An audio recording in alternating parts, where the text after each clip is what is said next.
I wanted to. How you doing? Good morning. I wanted to discuss this morning the Tiv, Rav Naftali Tzvi Yehuda Berlin. A very interesting person.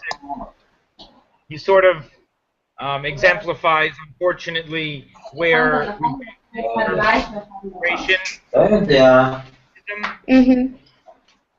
his two sons. One of them was Chaim Berlin, who became Haredi Rosh Yeshiva. There's Yeshiva Chaim Berlin in Brooklyn, which is a very popular, large Haredi yeshiva. And then you have his other son, Meir Bar Ilan, I believe was Ben Zekunim.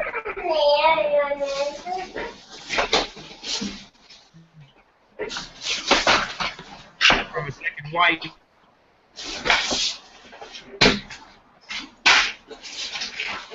Bar Ilan University. Founded Bar Ilan University. You're there. You're still there, yeah? Mm-hmm. You heard what I said? And yes. So, and then the Tziv, for many, many years, you know, people just sort of like looked at him. He founded the Volozhin Yeshiva, which was the father of Yeshivot. It was founded by Rav Chaim Volozhin, who was a student of the Vilna Gaon. So basically, it was like the father of all the Lithuanian Haredi Yeshivot. But in truth, if you look in his writings and, you know, a lot of things in his life, he actually was a Tzioni to a large extent and was very interested in his cause. You know, Meir Berlin, you know, became this doctor.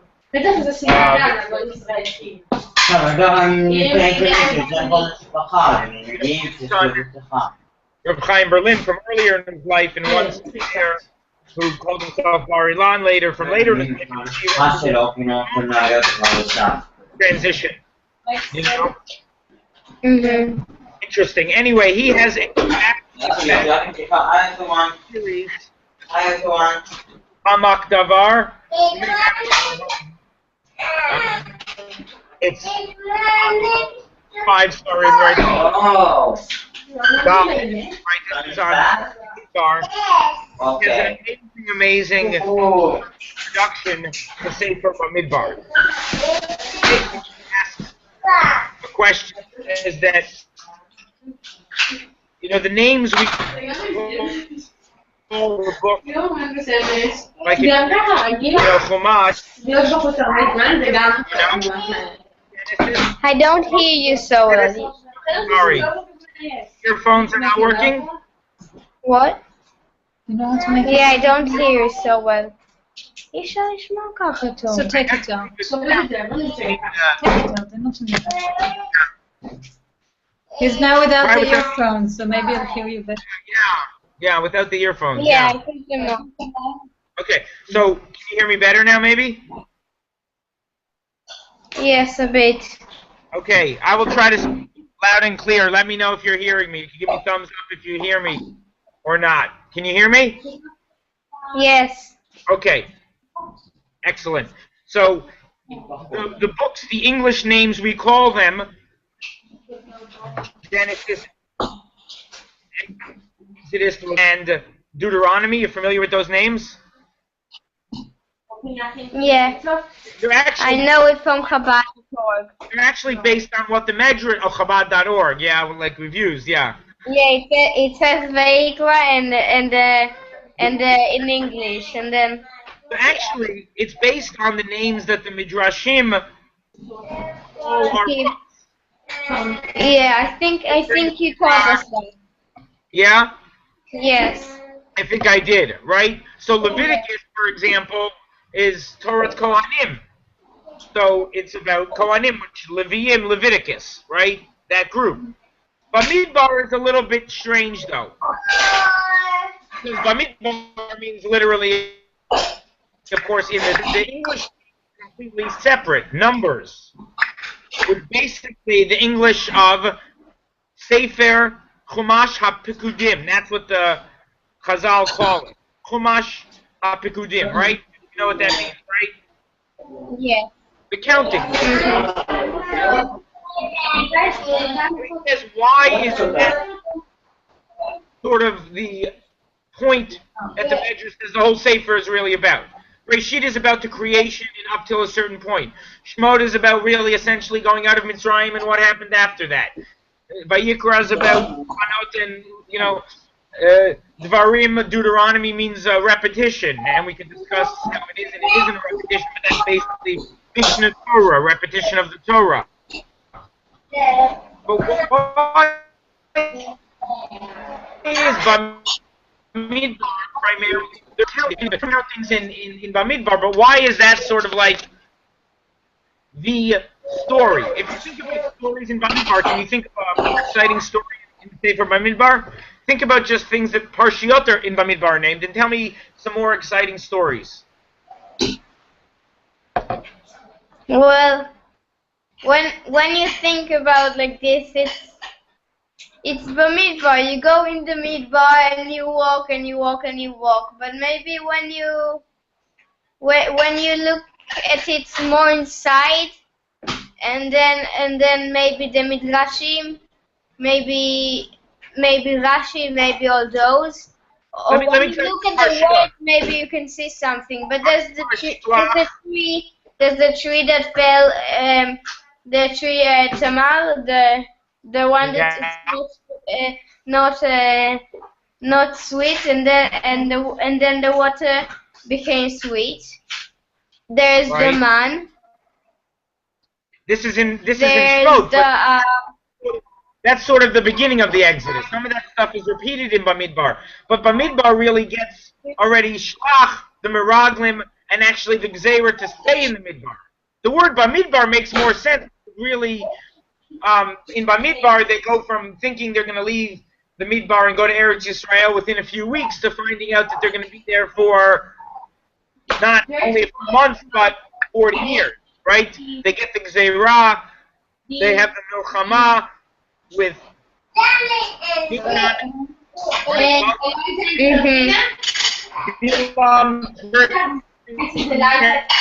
mean, there's a lot of adventure in the Sefer, right? Yes. It's being boring, right? However, he points out, he says, the Sefer really is all about the census. Because how Bnei Israel at the beginning of the Sefer are up here, they're living in the desert where Hashem gives them water, Ananei HaKavod. They're living a completely godly existence, and they go from there and through all of the sins that happen in the Sefer, the Meraglim, Medonim, all of this generation, they end up being down here. Well, the truth of the matter into Eretz Israel, but they didn't have to go from here to here. Like you showed, so it's you. I think you like kind of wrong. You're saying like they went down, but I think actually they kind of went up. But it depends. It depends how you look at it, because like you teach that there's a circle. Like at some time, no one's against them. They're doing the Torah. And then it turns around and there's the Avodah Zarah and everything, and then it comes back. And so I think it depends like what time you look at it, because we had the Bet HaMikdash, so we had the Bet HaMikdash that made us go up, and then we go to Eretz Yisrael, it's made us a bit go up, but there's all the Avodah Zarah. So if you go in the cards of the Avodah Zarah, then we did go down, and if you go into the time of the Bet HaMikdash, the time of this, we went up. But but you think about it, if we stayed in the Midbar, you don't know what's gonna happen then. I mean, maybe in that time, that's the time we got all the Torah. But then after we got all the Torah, everything is regular. We had a Mishkan that is less than a Bet HaMikdash.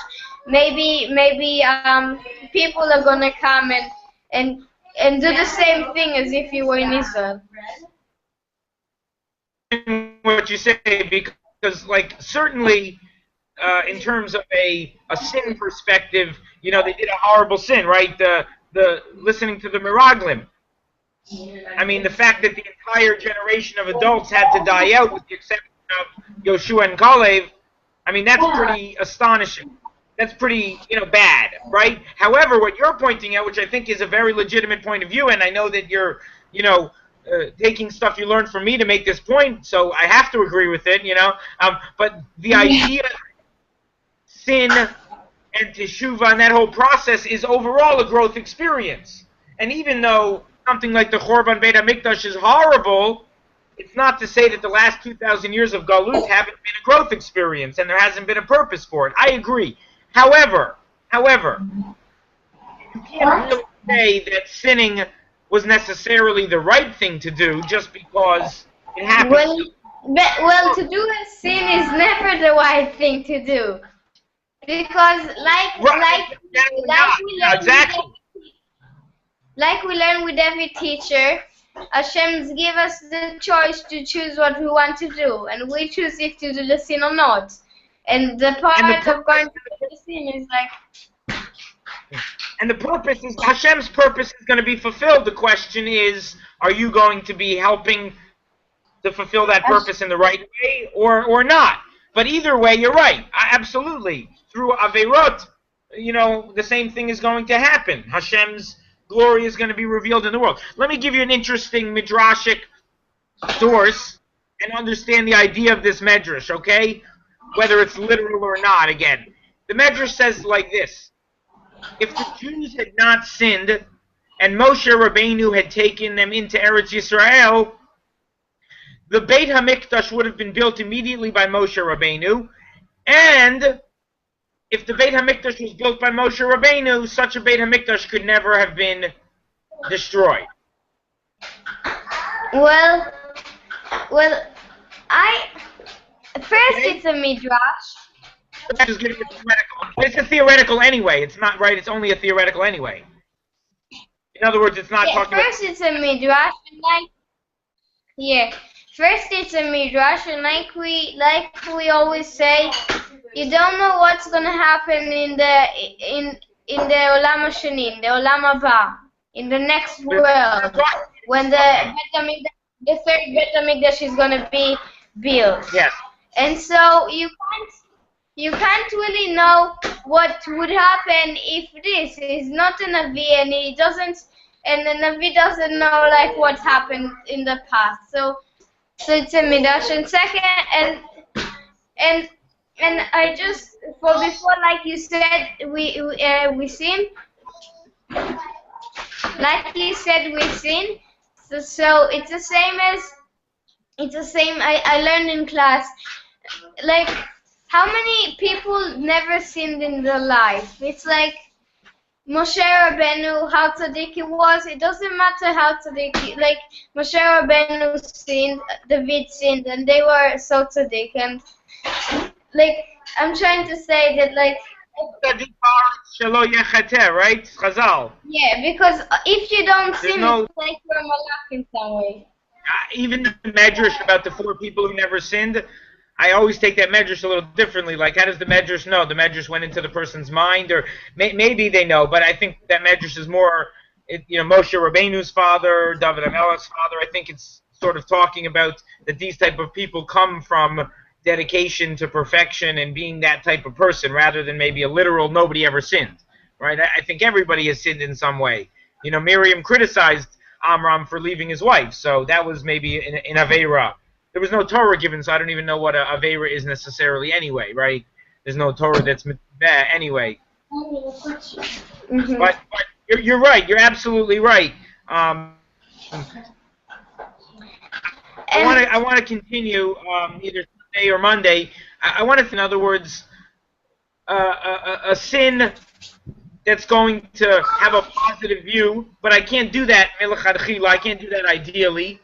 On the other hand, the outcome of this Sefer, the outcome of what we're talking about, that the Jews had to be in the desert 40 years, that we didn't go into Eretz Yisrael, and whatever the Medrash is talking about, but basically Beit HaMikdash that couldn't be destroyed, we had to have the last 300 years of Jewish history. For what purpose, right? Let's think about it over the weekend, over Shabbat. I've got to run, and we'll continue this discussion Tuesday or Monday, okay? Yes, okay. Okay? Yes, So, Shabbat Shalom. at the Shabbat table, you with your family, me with mine, and we'll come up with some ideas. And if you have a chance to check out the Netziv, if you have it in your house, you might. It's in the P'tira over here. It's really interesting, okay? And we'll discuss it further, okay? Either way, I'll scan it and send it to you. Okay. Shalom. I mean, what